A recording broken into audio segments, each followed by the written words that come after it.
When you think of Latin, when you think of tropical, Afro, you think of power, energy, fire. And I feel like Raíces Jazz Orchestra is exactly that. World music truly meets big band.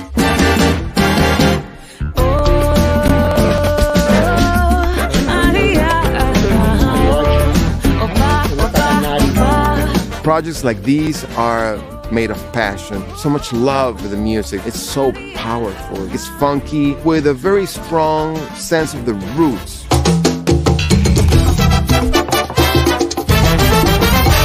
Every single musician on this project put their heart and soul into it. Man, I mean, I get goosebumps just speaking about it.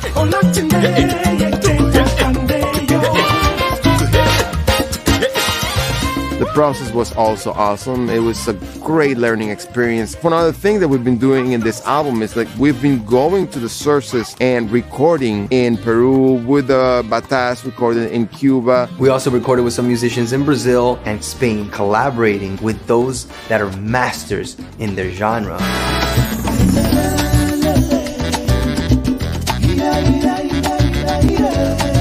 We had this goal that was driving the whole process.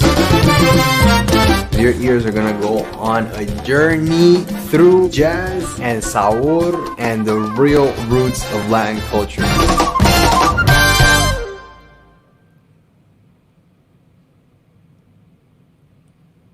Woo! Oh yeah. Hi everyone. I feel like we shouldn't be sitting down for this tonight. I feel like we need to be standing up. And Yeah, this is some good stuff. Exciting. were your hips shaking when we were listening? They were to shaking that? just a little bit No, I don't believe that. off camera. Hi, how are you doing? It's Monday night once again, and I'm Wendy Peterson along with Nikki Orta. Hi there. And it's Monday night, and we're going to talk to some cool people and listen to some great music. Tonight's guests are Pablo Gil, or Gil, as I've always thought of him, but maybe in the American world it's Gil, and the amazing Tony Succar. So we are going to talk to both of them and learn a little bit about them and how they met and how they came to be. Yeah. Well, I don't want to actually find out how they came to be because I think we all know the story. Exactly. But anyway, are we going to dive right in? Yeah, Who are we gonna start with? let's bring in Pablo and Tony, and There you I know Tony has to say some goodbyes to people in the studio, but let's bring them both on. Say hi. Hi guys. Nikki, Tony Wendy, how are and you? Pablo. How are you doing? How are you guys doing? Oh, I think Doing awesome. great, fantastic. Surviving the craziness, yes? Wow, this has been so crazy and so long. Why? Yeah, Okay. it's definitely Okay. a big it's a big I'm muting and unmuting because just in case if there's any external Okay. noise here, I want to make it as clean as possible for all the listeners out there. But Okay. yeah, no, I mean it's been definitely crazy. You know, my dad is here wearing a mask. I have my mask, you know, because we're recording today. But just trying to, you know, hang in there. Busy dude. And Pablo, what have you been up to? Well, as a matter of fact, this period, surprisingly enough, has been very productive because I've been basically forced to stay at home. So I put my home studio together. I've been recording a lot, producing. You know, we finished the Raíces album, as a matter of fact, in late May, and so those first 2 months of the lockdown, you know, we really used them to mix, master, and, you know, finish up a lot of stuff. So it was, strangely enough, a very productive time for. Well, thank goodness us. you had done all your traveling and all the recording and everything that you needed to do, because that would have really stalled things since True, nobody's true going indeed. anywhere. Yes. Actually, the whole process was almost finished, and we managed to record a couple of things that were still missing. But, you know, like people in their home studios, Right. especially an amazing Kena player from Peru who was our guest in one of the songs. And then, you know, the whole process of mastering and mixing and designing the cover and, Right. you know, doing the launch. Yeah. Yeah. Well, I'll tell you what, let's do something, because Tony, I know that you're itching to, you just did a session and you need to say bye to some people. And let's listen to a track right off the bat from the it has not been released yet. Yes, the album was released on May 22nd. May 22nd. Okay, so they're very, very newly released Raíces Jazz Orchestra, and this is a song called Más que Nada featuring the singer Anaji. And so let's get into that. Tony, you can say bye to people, and then we'll come back. And if you're not there, we'll talk to Pablo until you're back. All right? Perfect. Well, I'm gonna. All right. Once I come back, I'll be here for good, and we can stay up to 5 a.m. if you want. I'll be here. 5 a.m. Oh, you heard that, guys.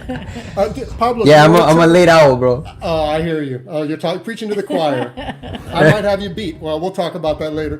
Pablo, good. why don't you tell us a little bit before we play the video how this song came to be, why you guys chose it, and the whole process of putting together the song. And I know you guys did a video as well, but we're going to watch the studio recording. Tell us a little bit about it. Sure. So, Tony was in the 2018 Latin Grammys in Vegas, and there he met Anaji.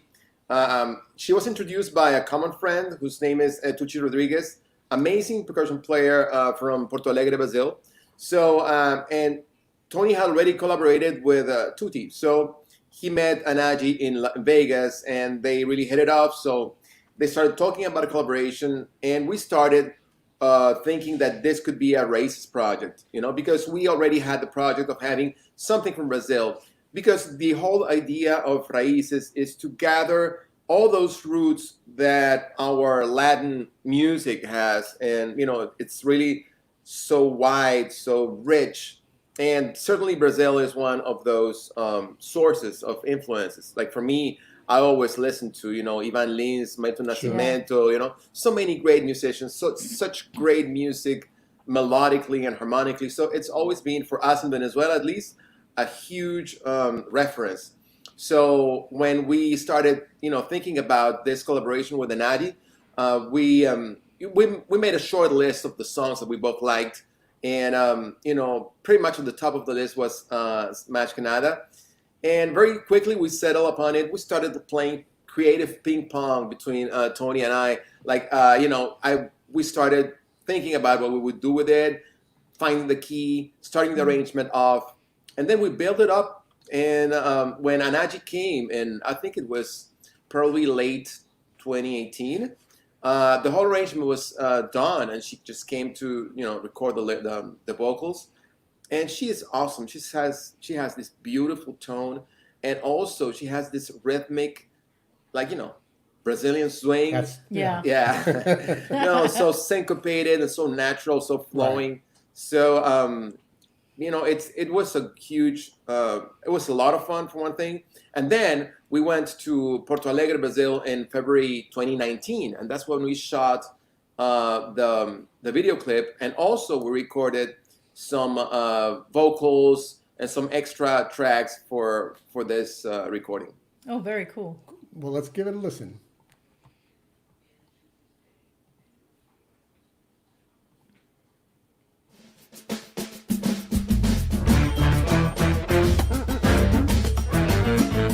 Succar, Anaji, Raízes.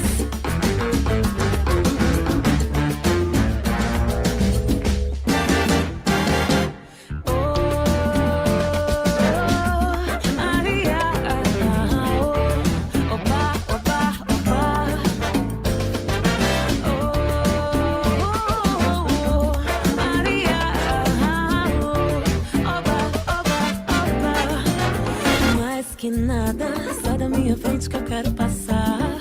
Pois o samba está animado, que eu quero é sambar. Este samba que é misto de maracatu, é samba de preto velho, samba de preto tu. Mais que nada, um samba como esse tão legal, que você não vai querer que eu chegue no final.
Rodrigues.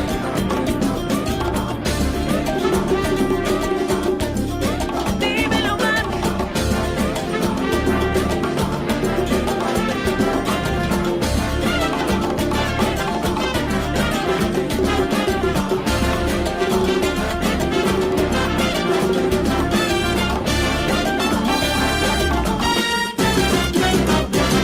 Capoeira me mandou dizer que já chegou, chegou para lutar.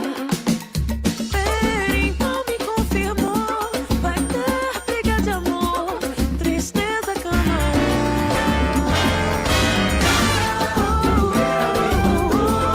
dizer que já chegou, chegou para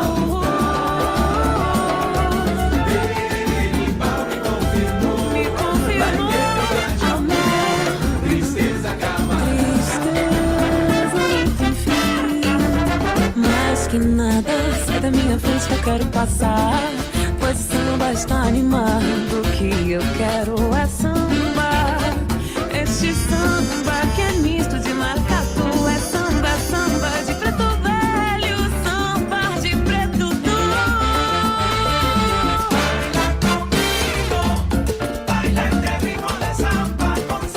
La samba que viene de Brasil, mezclada con salsa.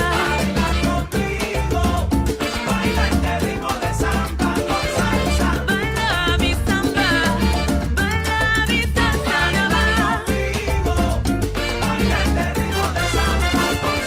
Si tú no hablas portugués, yo te lo canto en español.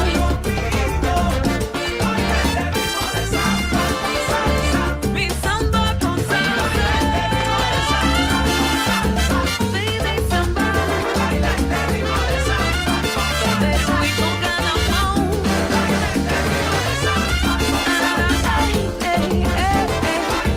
Meu samba.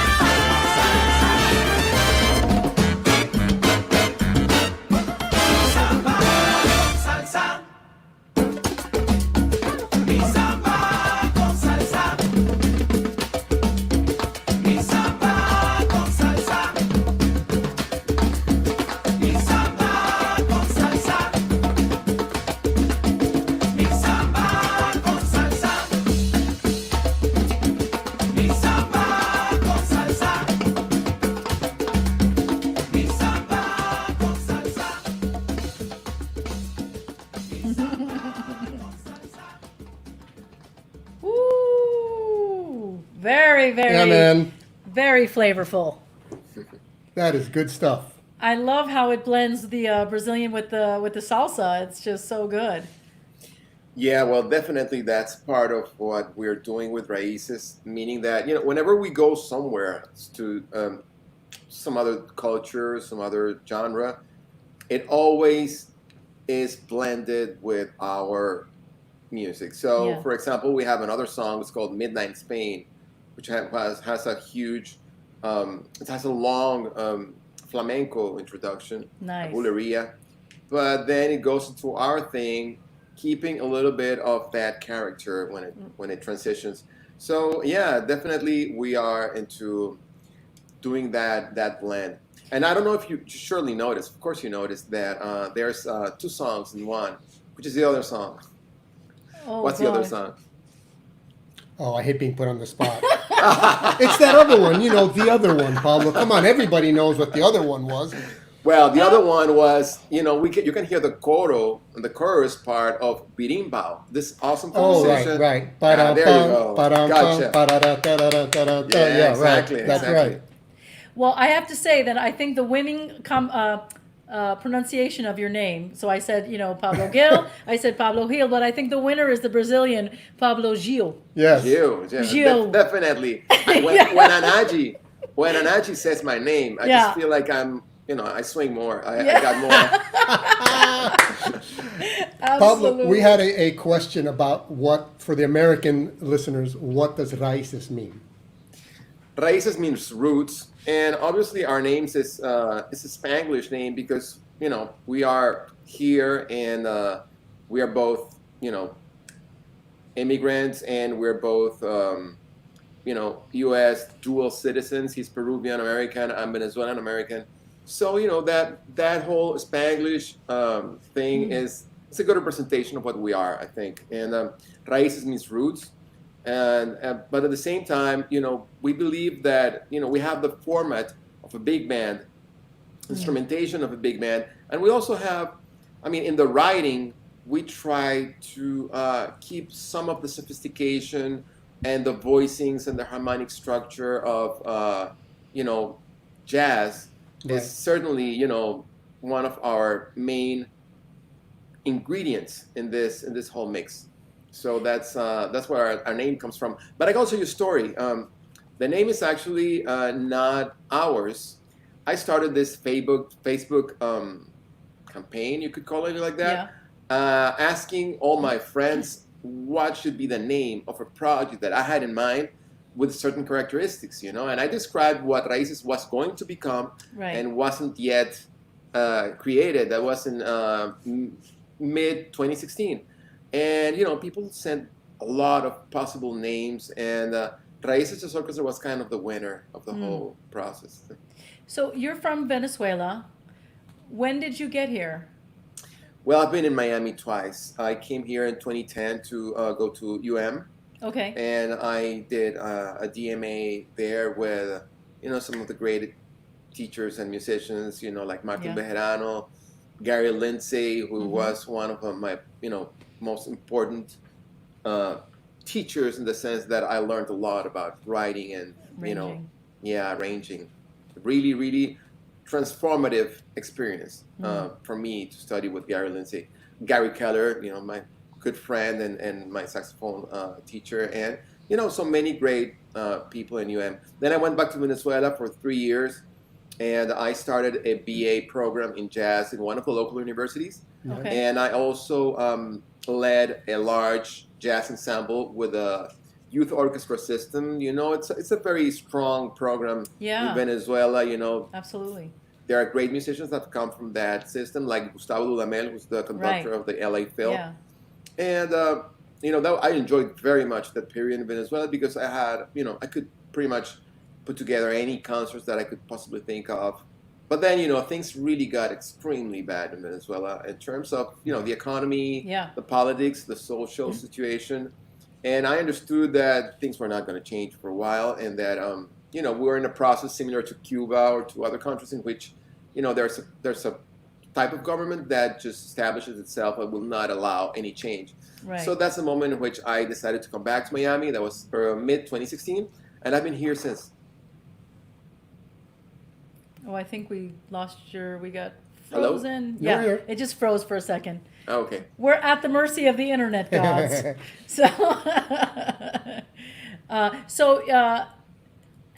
when did you meet Tony? I met Tony the first time I came to Miami in 2010, and he has this, it's like a salsa cover band that they do Latin jazz too, and I played with him quite a while, and it was interesting because we would play tunes by, for example, Ralph Irizarry's Timbalaya band, or arrangements by Oscar Hernandez, very interesting stuff, along with more traditional, salsa standards. Right. And we met there, and he hadn't yet done his Michael Jackson tribute, which is, he's the point in which his career really took off. But he was already talking about it, and he was preparing his Kickstarter campaign, which was very successful afterwards. Right. And then when I came back to Miami in 2016, I played a couple times with his shows. But, right when I came back, I started rehearsing the first version of Raíces Jazz Orchestra. I started, calling friends that I knew who were here. And people started coming to the rehearsals every Tuesday at 10 a.m. And I know, a little early. That's when you know that they're serious about what Yeah. Well, let me tell you, What's a going Tuesday is 10 a.m. Most musicians are free at that time, Like, I just figure out, if you're not Are they teaching- awake is the question. Well, you guys did a show. You've done or a couple of shows for the MJC with. That's right. Raíces. That's Yeah. right. And the very first show that we played at Open Stage, I invited Tony to that show, Okay.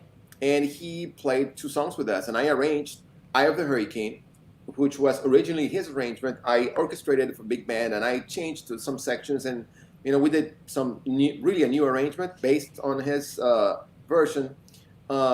So he really liked it, and at the end of the concert, he came up to me and said, "Let's do some videos together." So that's where it started. Right. And by April 2017, we've shot 5 videos, of which we released 3, and they're all part of our album. Eyes of the Hurricane, Paulichan, and Imprevisto. Yeah. And yeah, that's where his collaboration started, and he became a full-blown member and co-leader of the band with me. Nice. Very cool. Well, we have Eye of the Hurricane here. It's really cool to take jazz standards and transform them this way, and it just sounds so natural. That's not one that usually gets treated because of the the funny time signature things and everything. But you guys just made it sound seamless and just a wonderful arrangement. So this is Eye of the Hurricane by Herbie Hancock, and we're going to give that one a listen.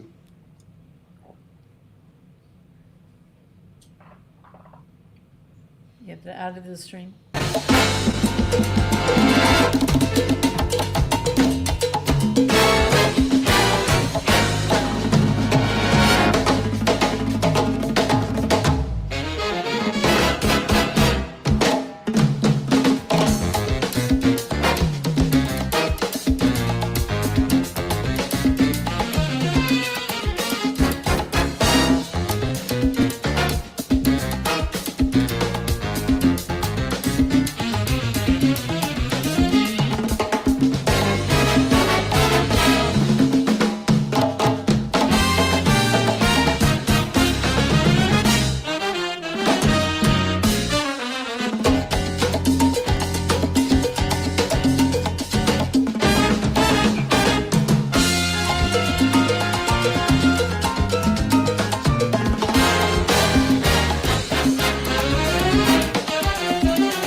Not bad there.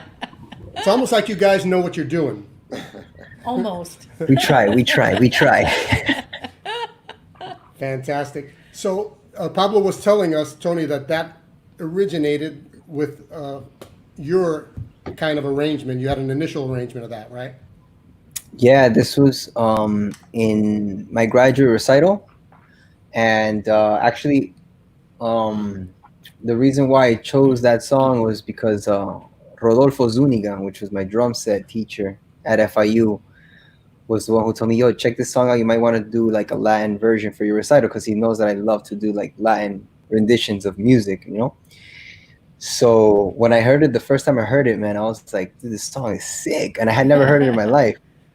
And so I did like a small combo version, 3 horns, and then but everybody really loved that song. Actually, that's the first video ever that for me went viral on my Facebook. Like, man, it had like over at least 100,000 shares, like 4 million views. It went crazy. And actually, the president of Sony Legacy like came across it, and when I met him in person, he was like, "Hey man, you're the dude from the Eye of the Hurricane video." And I was like, "How do you know that?" You know?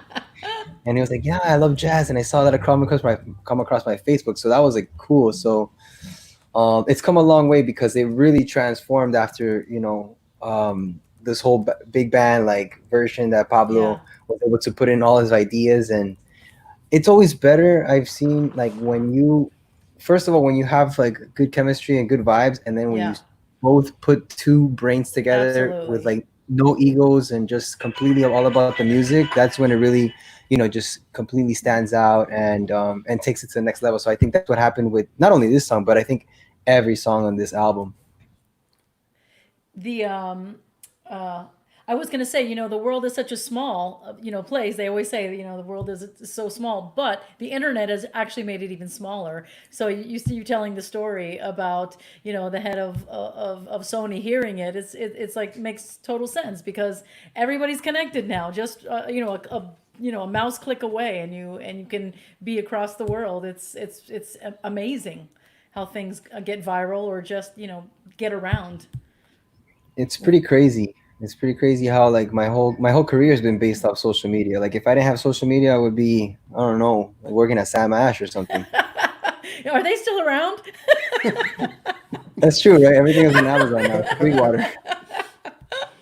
Oh, Hey, so now once you guys got together and you've been in, how long has this project sort of been together now? A couple of years? Yeah, it's been almost 4 years now. 4, wow. We're getting old, Tony. We're getting old. Oh, don't you say things like that in front of Getting me. getting better. That's what. So what is your process now when you sort of approach a song? How do you guys come up and work together on a song? Well, it's been very different in different circumstances. Like sometimes it comes from Tony, and then I start adding my ideas. Sometimes we start from scratch. And a couple of times I've been, bringing material on the table, and he will, give. It's really, as Tony was saying, it's really the product of two musical minds working together. I mean, it would not be as good if Tony was not the producer, for sure. I can tell you that. I mean, I just, my secret is just to like try to minimize all the sax solos possible. That's like the main thing. Once you've gotten that out of the way, then things are good. Is what you're saying? Yeah, well, no. After you minimize the saxophone solos, you gotta cut the timbale solos, and then you're in a good place. Yeah. Then all the real music stands out. Yeah, Yes, exactly. I sense the egoless connection that you guys have. Well, as a matter of fact, this is all for fun because Yes. when I write an arrangement, I usually think about Tony's place in it. As in terms of. Like for example, some songs he's going to play cajon, and another one he's going to play timbales. But for example, when I wrote the tutis for his solo on Raíces Jam, I thought about how that was going to bring the timbales solo up. I mean, it was like a dynamic build-up that I was thinking of. So Tony that was my gift to you for your solo. Yeah, no, I appreciate it. You know what? We kid around all the time, but we're always well aware of all of the tools that we have in the toolbox. Like we know Of course. what's our forte. Each Yeah. and every, like, not only us, but each and every person in the band, and how we want to like be able to perform it live, and what's gonna work, what's gonna be different, what's gonna be unique. That's one of the most important things for us, is like to try to come up with a unique sound. And that's when my producer hat really comes in, and it's like it's all about the sound and the sonic quality, Right. and also the presentation of the product. I always think of music not only as something that you can listen to, but also that you can see, and you can Yeah. see all the instruments and be able to truly appreciate the talent that is involved. So that's Well, why I try to do everything visually as well.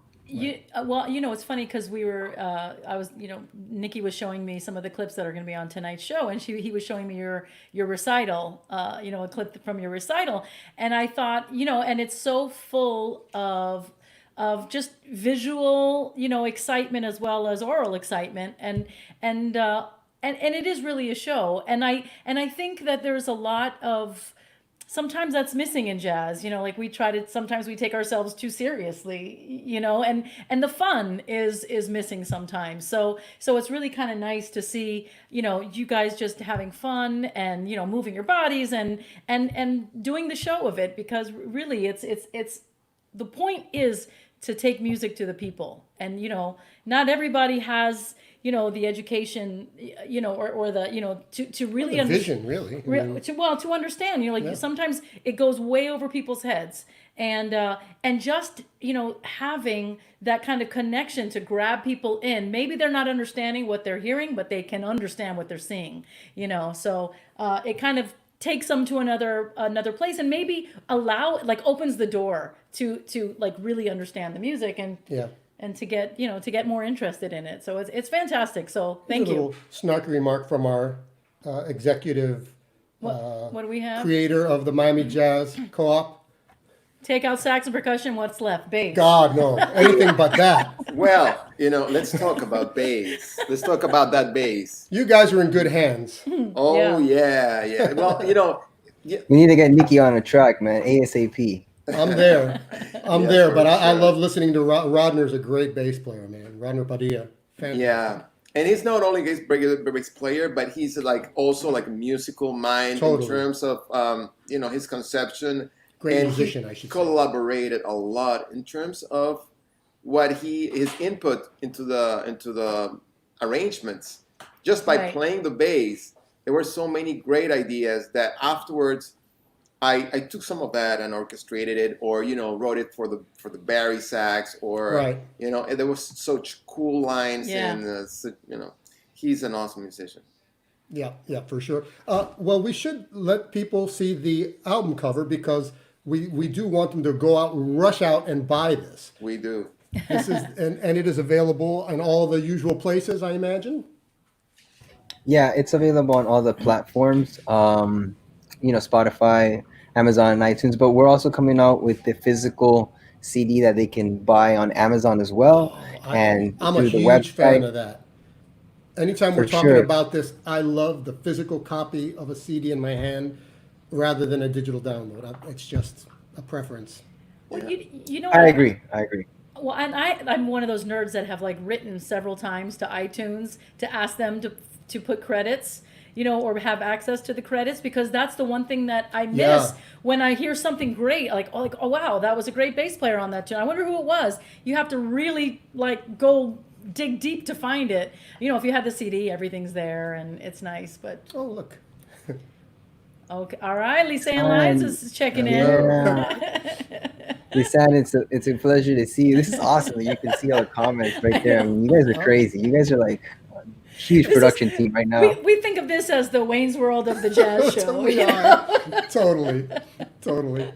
But you know what? So we talked a little bit about Pablo's background. Maybe we can talk a little bit about Tony, where you came from and how you became a musician and what influenced you. You want to talk a little bit? Where were you born? Yeah, for sure. I was born in Lima, Peru, and I got to Miami when I was 2 years old. I Okay. grew up here. I wanted to be a professional soccer player, like that was my thing. But my parents have always been musicians, so I used to play soccer all the time, and Oh, look, we have a that was little my bit of whole thing. Yeah, soccer. there you go. Oh Tony playing yay, that was good. soccer. That was me back then. I used to play for West Kendall Optimist. He's here Yeah. on in by Miller Pond. I used to play there all the time. Look at the tan that I had. It was great because I would be in the sun all day. Now I'm a Yeah. musician and have no tan. Yeah. Mm-hmm. I can't run, but I became like a musician professionally to start playing in my parents' band at 13 years old, playing the drums. But a lot of cajon, a lot of Peruvian music, folk music from Peru, So and your parent, then so your parents are musicians. Who is yes, Lauro Uranga? Put that the is put the picture. my great grandfather Your from great yes, grandfather. Okay. yeah. So from my dad's side of the family, from Mexico, great composer, So you come like from a long line of musicians. yeah, yeah, and really famous songs like song like Allá en el Rancho Grande, which is like a Oh, freaking huge yeah. Yeah. anthem of Mexico. So that's that side, and then my dad's mom and her parents are from Spain. So they dance zarzuela and they dance also, they used to do like acting, and so they're very, very artistic. And then my dad's dad is Lebanese, so that's where my Succar last name comes from. So I Okay. have Arabic as well. It's funny. I was going to ask you about Succar because to me, I'm thinking, oh, it's probably maybe it's a stage name because of like Celia Cruz going Succar. Like what a perfect It was sabor kind of perfect. name for a Latin jazz kind of thing. Yeah, I couldn't have like it couldn't have been better really, and it was just given to me. So I was just like, wow, thank you. There it you was go. it perfect, the Succar name, and like I said, it's just a combination. Then my mom is Japanese, so that's her singing right there, It's so amazing. right behind me, and I was there playing the cajon. That's her. She's Yeah, and she used to beautiful. have an afro because she wanted to be like Celia Cruz. Oh Yeah, my gosh. no, that's me playing the cajon. Yeah, this is the initial Tony Succar. This is my Wow. this is how it I, all started. I love that you did a side by side. There you go. That's all growing up. That was actually my recital, so that was a special time. And I gotta say, one super important and influential person in my entire career was your brother Nicky, Mike. Yeah, yeah, For yeah. me, Mike, changed my life. He's the one who gave me the opportunity to get into FIU. If I give you the story, like you wouldn't believe it because I tell it to people and they're like, "Wow, this." When I got there to audition, um, the German guy, I forgot his name. What was his name? The drummer. Götz, Uh, Götz, Kuyak? yes, Yes. yeah. So he wasn't there to audition me, and then I had to like talk to Mike, and then Mike was like, "Well, you got to come back another day," and I was like, "I really need to do it today because they needed to allow me to come into school of music." And Mike was kind enough to let me sit in with the Latin Jazz Ensemble, and he basically just told me, "Dude, here's the letter. You gotta accept it." And he really believed in me when I knew that I didn't even belong there. Like I wouldn't have given my own self a chance. But he was that type of guy that if he saw that you really wanted to do something and you had talent, like he Yeah. would he would support you, and he opened the doors to who I am today. And like not only admire him as a musician, but as a person that just always gave back and did whatever he could to help others. Well, thank you for So that. for me, yeah, for me that was like that's key 100% from FIU, the person that allowed me to become who I am today. And to this day, I remember when Carlos Alvarez one time came we were in a combo, and he was like, "Man, I just recorded my album, and I've never seen anything like this." He came in like surprised, and I was like, "What happened?" He was like, "Bro, Mike just recorded like the entire album in one take, like all the solos are perfect. I've never seen anything like this." Right. And to me, I was like, it's so true because I've never really heard, when I would listen to Mike anytime, anywhere, play anything, the simplest thing, he could just be showing you something and it was always so perfect. I know. And to me, it was like I I wanted to know. be, yeah. And I was like, I always wanted to be. If I wanted to be somebody, I wanted to be an order, because you're just like that too. Why, thank you, sir. Thank you. Well, I just wanted to throw that. well, thank you. And I could tell you for a fact that he thought very highly of you and you as well, Pablo. He was nice, like you say, but he was very picky. He wouldn't be nice just to be nice. When he recognized talent, then he would go all out for a person, for sure. And he'd be nice to the people maybe that didn't have talent, but he wouldn't, go that extra mile. He recognized talent, and he did. He spoke to me many times about you, and so yeah, thank you though. No, for sure, man. And I hope I make him proud with everything that I'm doing, because I just it's great both of to you see are. how yeah, it's great to see how far we've come, but never forget where we came from. That's true. for sure. Yeah. That's for sure. Look at all these comments that are coming in here. From all the chicks I see. Oh no, sorry. Max, great bass player, Max. Yeah, Max. He's been online lately doing all these warm ups and little clinics and stuff. It's sounding good too. Anyhow, We got people joining in from Peru. What's up, yeah. Peru? ¿Cómo está Peru? Oh, it's exciting. people are all excited to have you guys here. We have before that, let's take a look at a couple more pictures here. Oh. How did the piano thing ever turn out for you? Well, Do you play? I try to play, but I'm not good at all. And that was one thing I was like always depressed, when I would go to jazz piano class with Mike, and I'd just be like, yeah, I'm trying to play Autumn Leaves. And I was, Oh, I see. Okay. yeah, but thanks to the piano, I was able to learn how to arrange and compose, and it was, every time I took a theory class or anything, I could picture the piano. So everything came Right. super simple and easy to me when it came to that. And now it's like, these days I'm playing more piano just because I'm producing so much. So Right. thanks to that, for me, that's the most important instrument, Yeah. to start any type of career. I need in to music. add something. Yes. One time, Tony called me for this gig, and we go there, and I'm like, where's the piano player? There was no piano player. It was just Tony, a conga player, a singer, and me. And it was, where's the bass player? Where's the piano player? So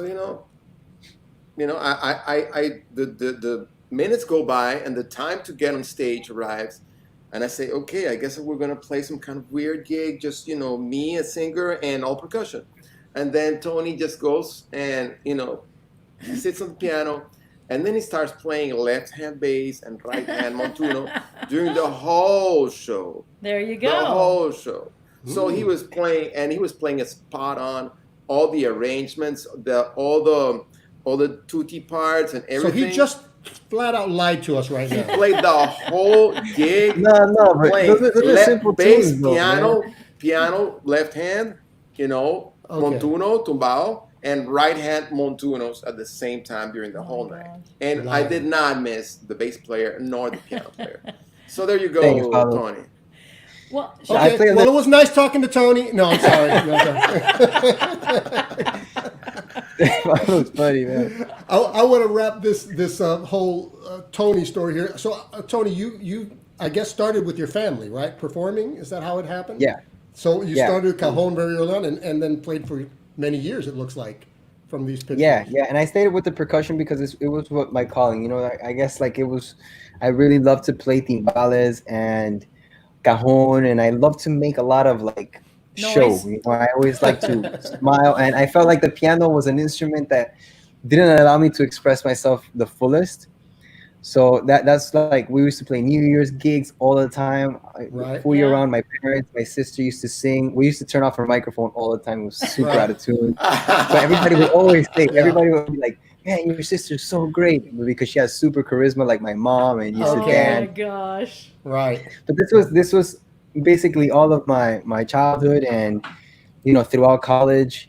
And only until a couple years ago, I just completely stopped the private shows and that. But I used to, that was with Brevin Hampton on congas. That was an actual FIU Latin jazz ensemble concert with Right. Arturo Sandoval.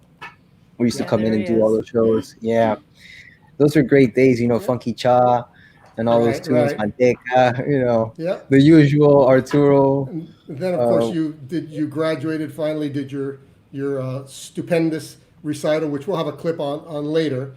And then Yeah. I guess like the day after you graduated, you won the Grammy, right? Is that how that works? Am I No, wrong? man, that's actually 10 years later. 10 years later of immense amount of work. I can't even tell you how much um, sleepless nights, and it was a lot of work. And I'm so blessed to have that opportunity to have gotten nominated last year. I got 4 nominations and 2 wins: Nice. one Producer of the Year and Best Salsa Album. Stuff that I would never have dreamed of winning Yeah. or even being And nominated. and You what know, was the idea? What behind taking the Michael Jackson stuff and Yeah, well, the reason why I did that project was because, and I'm pretty sure you know him actually. Well, we used to all play at the Van Dyke Cafe. It was one of the go-to spots in Miami. Great Mhm. place. And I got called for a gig there for Halloween by this guy named Randy Singer, Oh which is a yeah. very, very enthusiastic guy. We all know Randy, right? And so Randy was like, Tony, you your salsa band. But, this was 1 year after Michael Jackson had passed away. And he said, we want to do a Thriller night, like a Thriller theme for Michael Mm. Jackson that night. And I said, well, I mean, I don't really know how to play that because we're not a pop band. We play salsa music. And he was like, Right.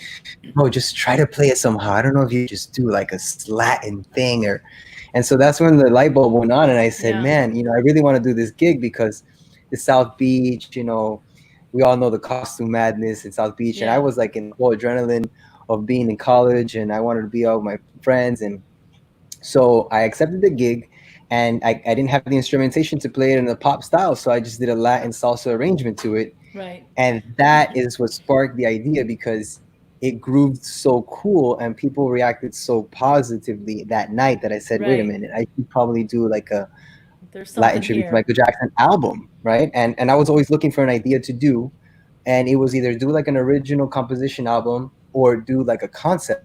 And I felt like a concept would it would get me to like get into people's ears faster, right? Sure. And people's eyes. People So love that those was the songs, so Yeah. they get to people love dance, Michael Jackson. Yeah. Yeah.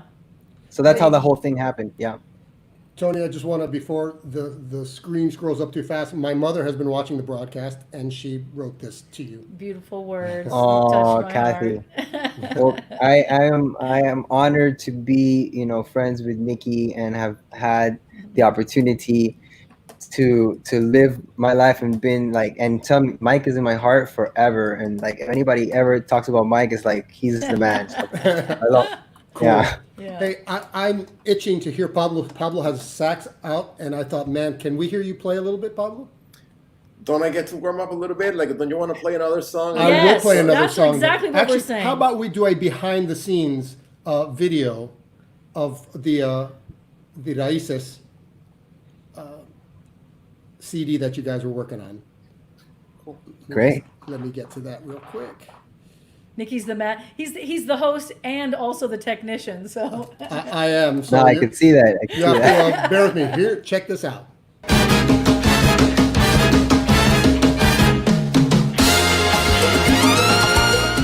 My name is Pablo Gil. I am the conductor and creator of this project. My name is Tony Succar, and I am a producer and arranger, composer. When Pablo hit me up for the first time, I was a little hesitant in the beginning because I was like thinking like, how would a big band function this day and age? How can you actually put together all these people?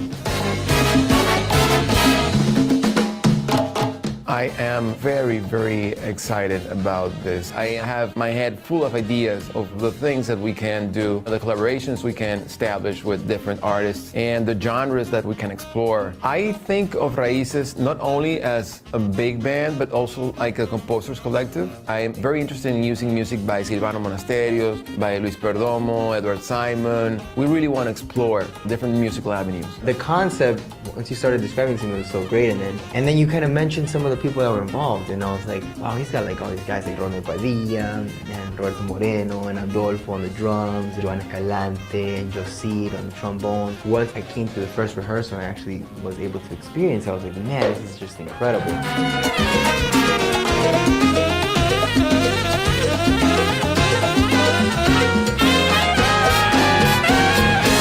It's hard to get all these people in one room and do it like how they would do it back in the day, which is like, all right, everybody just start recording, whatever happens, happens, And I think that's the essence of big band. I don't feel like this about a project in a long time. One of the things that led me into that direction is your own vision of what Poyichana is, because you wrote Joropo on your... right. Oh, you wrote It Joropo was on just your... terribly played though. I'm not a horror. Well, but you had the curiosity to know and to play that genre.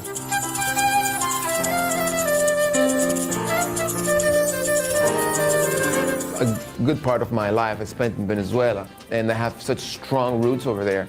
For me to be able to use some of the musical elements from Venezuela in this arrangement was a great opportunity.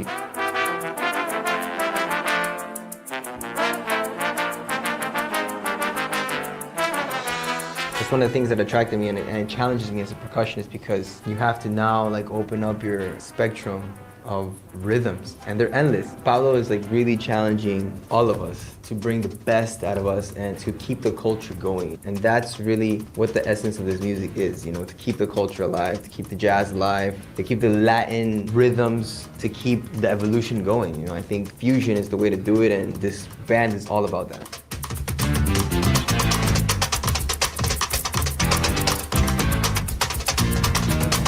We have a core instrumentation, which is the classical big band sound, you know. But our rhythm section is very special because you're gonna be using percussion that is not only Afro-Caribbean, but also from other sources, from other cultures or backgrounds. And why not the different forms of hybrid cultures that have arisen here in the States by immigrants? For me, the idea of raíces is not restricted to a single geographic origin.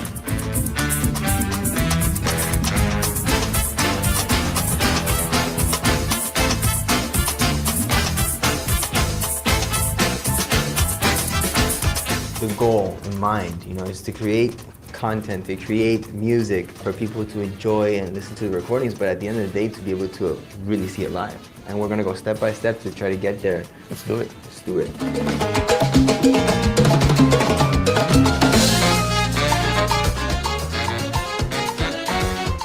Woo! Available now. Available now. Yes, go get it. Buy it, but after the show. Pablo, you look all warmed up.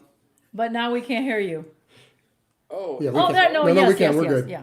yeah, I brought it down because That's right. my saxophone is louder than my voice. Yes, yes. Well, play something for us. Sure, I'm gonna play. You know, this started off like just 3 chords and a little melody, and then it became this 9-minute long arrangement with so many notes. It's called Midnight in Spain. So this is the one that has that sort of flamenco-ish flavor. Nice. And you will, of course, recognize the harmonic minor somewhere around there. Okay, so here we go.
Very nice. So nice. Yeah, got the harmonic minor. And remember to turn your mic volume on.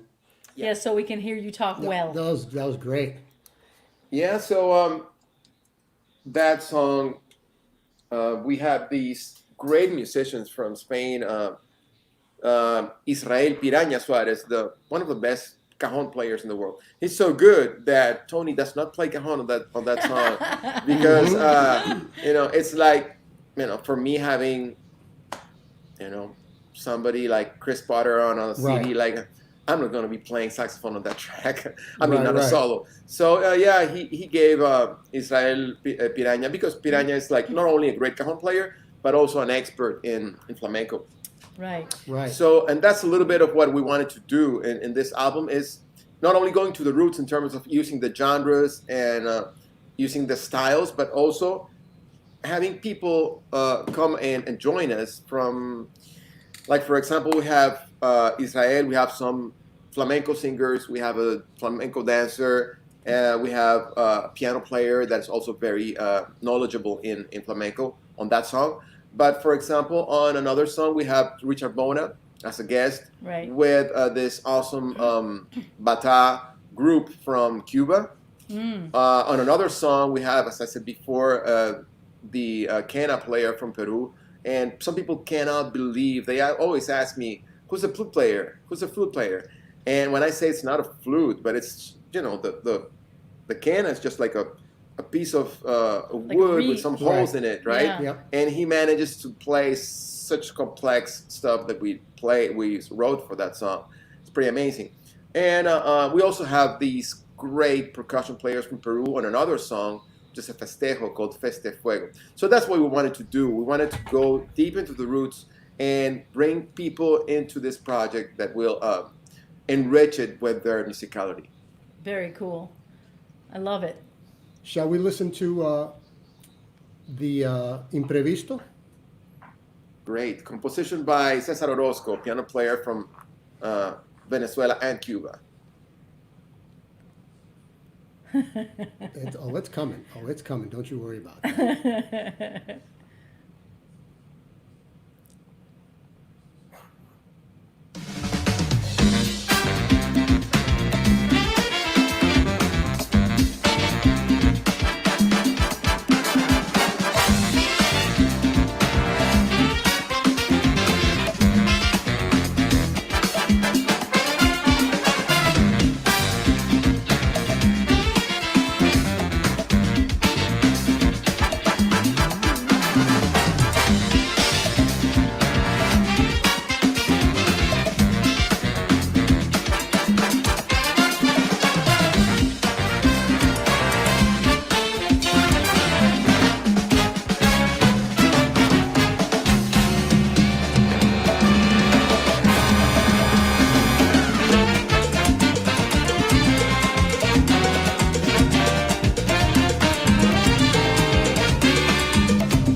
So good. Guys are tight. Yeah. That is a composition by Cesar Orozco. He's a piano player. He lives in New York, and he's originally from Cuba, and he lived a lot of years in Venezuela. He married a Venezuelan violin player, and they now live in New York. And he's a very good friend and an awesome composer and arranger. So I wanted to talk to you a little about your previous recordings, because you have stuff under your own name. Yes, that's right.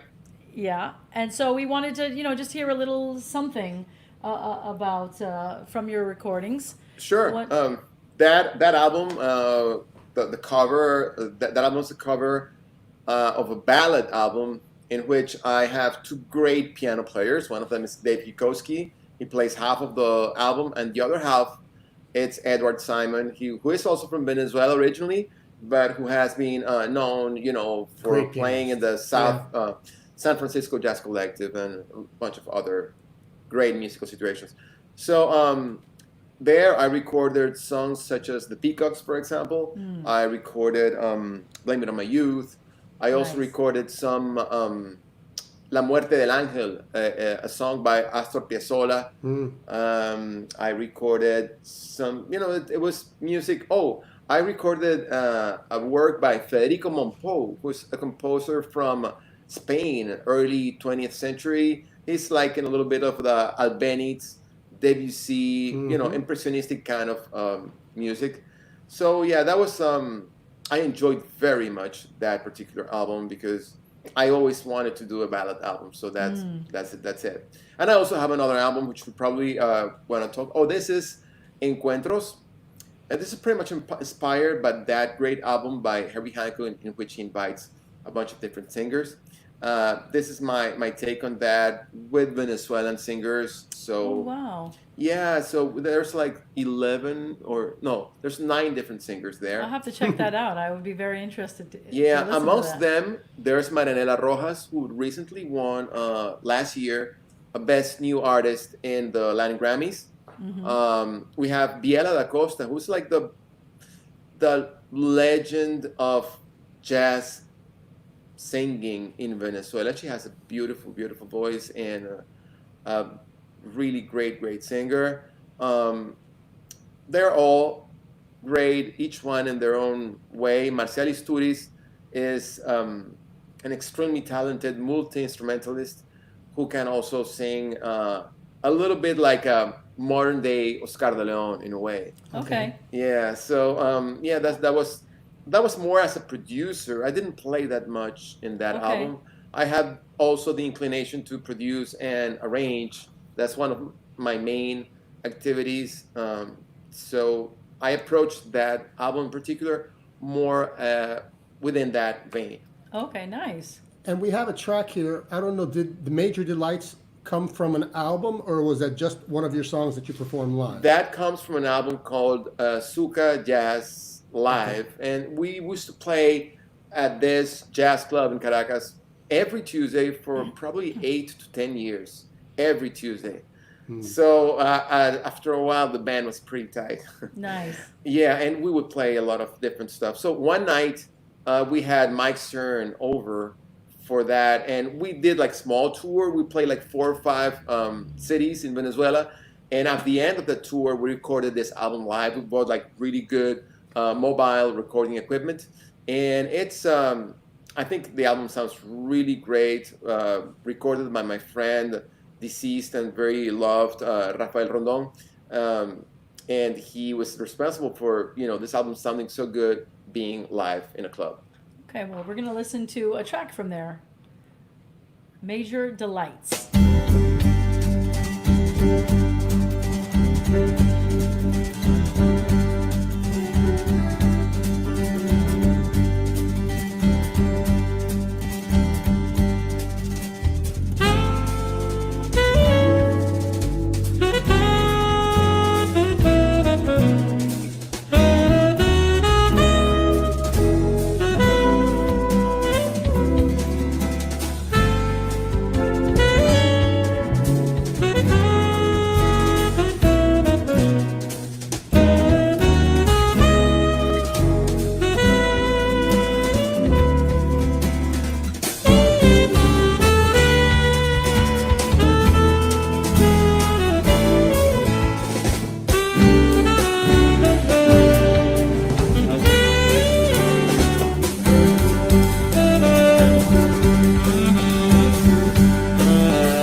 Oh, that's epic. That That's is- epic.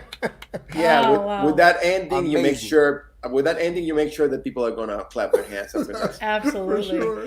You know, before we move on, I wanted to mention to everybody watching that we do have a tip jar. We would really appreciate any kind of love that you can send our musicians. This money that we get the night of the show, it goes directly to the artists. They will split it in half, and they all look like they're fancy and everything because they're putting out records and flying to countries and recording with the stars. We know how the arts are doing during this pandemic. But they also have not had a gig in 3 months. So anything that you can do to help them, to help us and the community would be much appreciated. And it is just as simple as texting the word tip jar to the number 44321.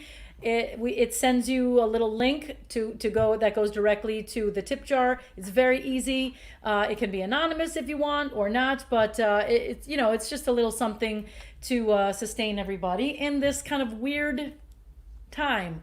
So that we would much appreciate that. If you can, that's fantastic. We're trying to bring you interesting things every week, and I've been dancing this whole time. So She has. She actually has.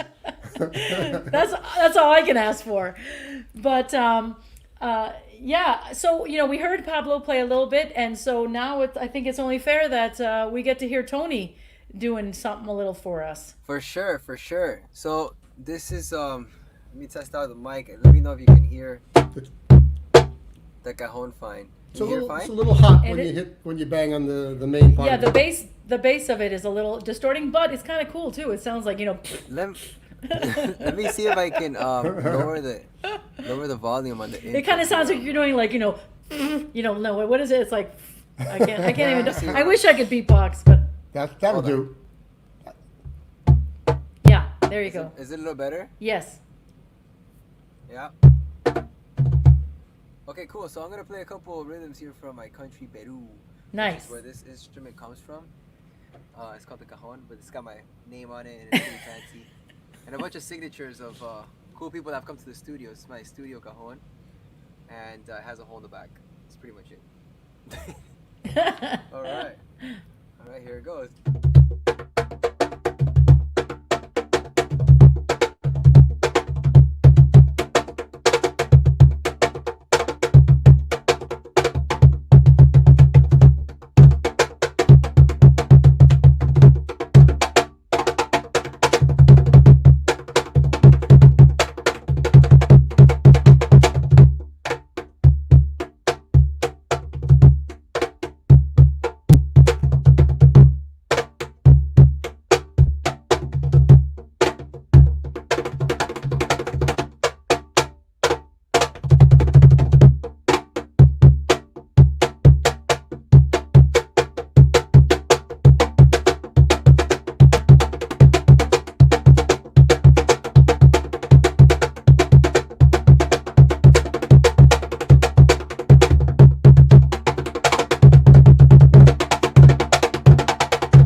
There we go.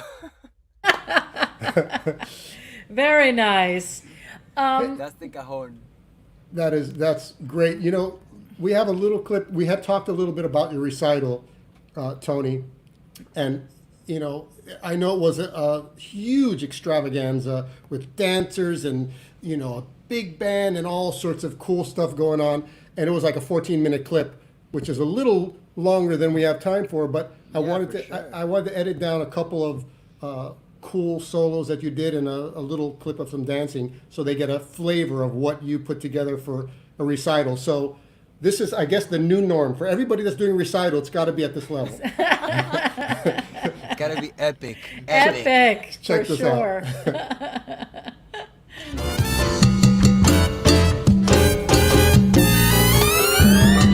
Ten cuidado que vengo yo.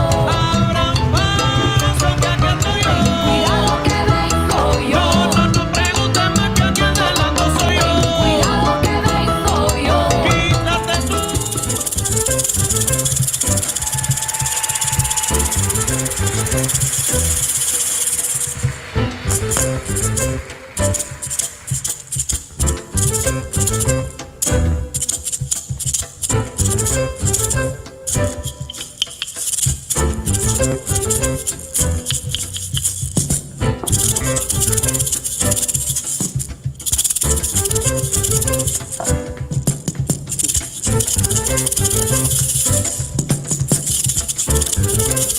pretty cool.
Okay, so everybody that's getting ready for a recital, Yes.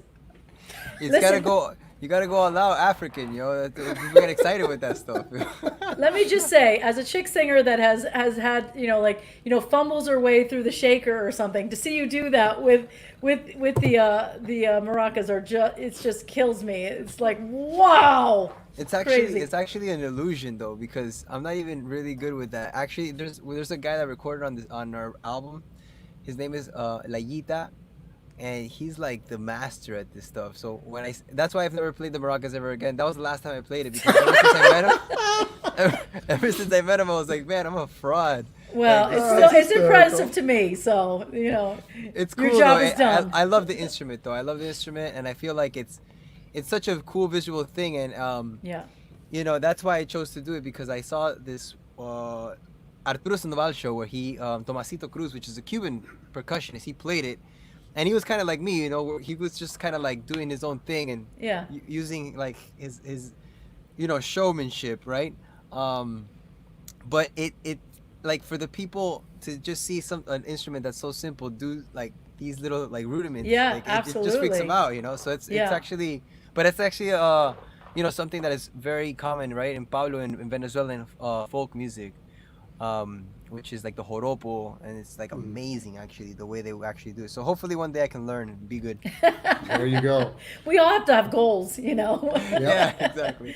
The beautiful thing that I find about music is that it never, like, the learning process never ends. It really never ends. No matter how good you think you are, or even if you're at the top of your craft, there's always something new to learn, which is super fun, which is amazing. Yeah, you're always growing. Absolutely. In COVID, I've grown a little bit. I have Yeah, to say. haven't we all? So listen, we have one more clip.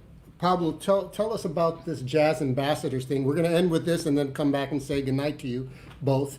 But it seems like a really interesting thing to have the Jazz Ambassadors playing one of your charts. So what is this all about? Well, they are performing the first track of our album. It's called Raíces Jam. You know, it's also an arrangement that comes from one of Tony's ideas, and we like expanded it into a big band format. So they have a big band, the U.S. Army Field Band, and they're just great players. And they are a reference for. I mean, sometimes when I've been teaching flute, for example, I go to their website and they have this part called Flute Fundamentals, which they explain like for basic, for kids how to do the embouchure, the first steps, and it's such great educational material. So they have so many great videos, and they invited us, especially Tony, for a feature on with the band, and they played 3 songs on that feature, and the first one is a Raíces Jam. The Raíces Jam is one of our repertoire. If you want to complete the idea, Tony. Yeah, no, for me it was a surprise because I didn't know that they could pull this off. Really, they contacted me. They first wanted to do like the whole Michael Jackson repertoire, so like Right. the Unity stuff. They're like, man, we really love that Michael Jackson project, and we love like Latin music. So this is to celebrate Independence Day, right? So this is like a big thing, July 4th show that we want to go live with, and so they asked me, if I could send them the charts and if it would be a possibility to collaborate, and I said for sure. And then obviously they were like, man, that Raíces Jazz Orchestra album is so fire. And I was just surprised that they knew about it. And for us, it was just a great opportunity. So I called Pablo right away. He was like, dude, for sure. We sent the charts over, and they really nailed it. I mean, to put it together in such short notice, like they got the charts like, I don't know, maybe like we'll say a Tuesday, and on a Thursday, they're already recording it. And on Saturday, it was going live to the public. So, and it was Wow. everybody was in their own studios. Oh, so the like a entire remote big kind of band. thing. Yeah, Oh, it was a wow. remote thing. Okay. Everybody on Zoom, and Yeah. it was just awesome. It was so fun. Wow. Here it is.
Oh yeah, So good. yeah. They got it.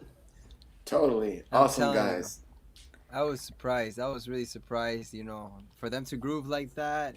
It's not easy. This music is not easy because I've also done my fair share of like traveling around and trying to put bands together because, promoters have no money and I have to go and try to form a Right. band in a certain country, and it's tough. It's tough. And music like this is always challenging because of all the syncopation Right.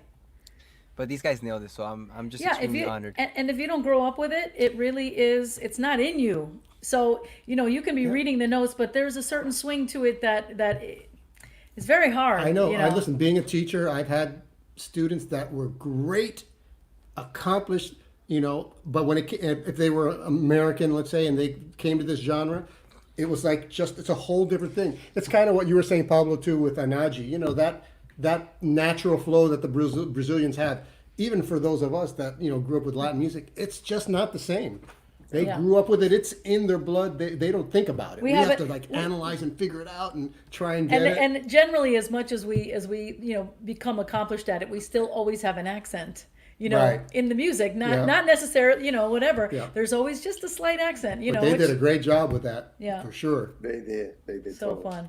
Well, I cannot wait to now that I haven't really checked out the whole record, so I've seen these clips and I really am excited now about tomorrow when I'm lounging by the pool, I'm gonna put the record on. Hell yeah. That sounds like a plan. Nice. So So look for this, the Raíces Jazz Orchestra, Tony Succar and Pablo Gil, Gil. whichever one you prefer. And, as you've been hearing from those clips, I guess there are like another 4 tracks on the CD, Yeah. like And- 8 or 9 tracks. So it's Yeah. all high level stuff, as you So heard, and good. just so creative and wonderful. And you guys have done an amazing job with this, both of you. yeah. No, thank you. Thanks so much for joining us and taking your time and cooperating and coming to the sound tests and all that stuff and sending all this great information. And please, when we are able to get back out there and play live again, please grace us. At the MJC, it's not going to be at the open stage anymore, but at the next venue that we get, please come and play with the big band, because it's so exciting. And yes, I do want to be on one cut of the next project. Well, you will. It'll be Yeah, my for honor.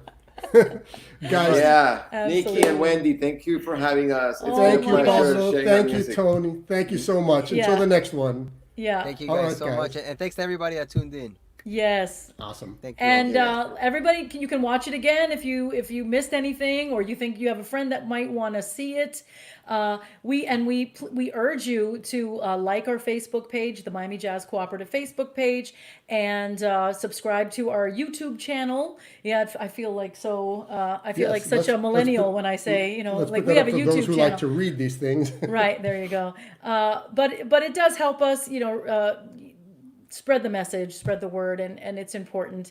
And we're having a blast getting to know all of these musicians. Oh, I think that's been my favorite part of doing this show, is that, I've known most of the people that we've interviewed in some capacity or Yeah. another, but to sit down, because you really don't do that. You show up on a gig, or even if you're rehearsing, you're into the music, or you're on a gig, you're on Yeah. a break. The chit chat is You don't different. get the but to chance sit to with find out these guys, their influences and when they Yeah. first started playing. It's and wonderful. yeah, It's it always is so fun. interesting and enlightening. And once again, you've spent time with us, and we thank you so much. We encourage you to show a little love to our musicians if you can. Will you text the word tip jar to the number 44321? It's very appreciated. It will be appreciated. It is appreciated. Yes. I don't know. My tongue stopped working for a second. Have a sip of this. Yeah, but also we want to let you know that Thursday we have our weekly listening party, and it's going to feature Stephen Guerra playing and discussing the music of Henry Mancini. So that should be really fantastic. And you know what I'm really looking forward to? Next Monday. Yes, next Monday our show is going to feature none other than myself and Jim Gazier, the fabulous, the dynamic duo, as And if you we see like the to call post, it. the flyer, it says tune in, if only to see how Wendy interviews herself. Right. Worth the price of admission. So that's going to be next week. They've been working on their set, and it's going to be a really, really nice. Yeah, Jim and I recorded a whole bunch of songs to be played, played for the first time anywhere. Actually, we did it specifically for this show. So we recorded basically a set's worth of material. So those of you who have been longing for, Jim and Wendy, long no further, tune in next Monday and you'll get definitely, probably more than your fill. But so we hope that you'll watch. We hope you'll stay safe and have a fantastic Monday and the rest of the week. Thank you so much for joining us. Good night.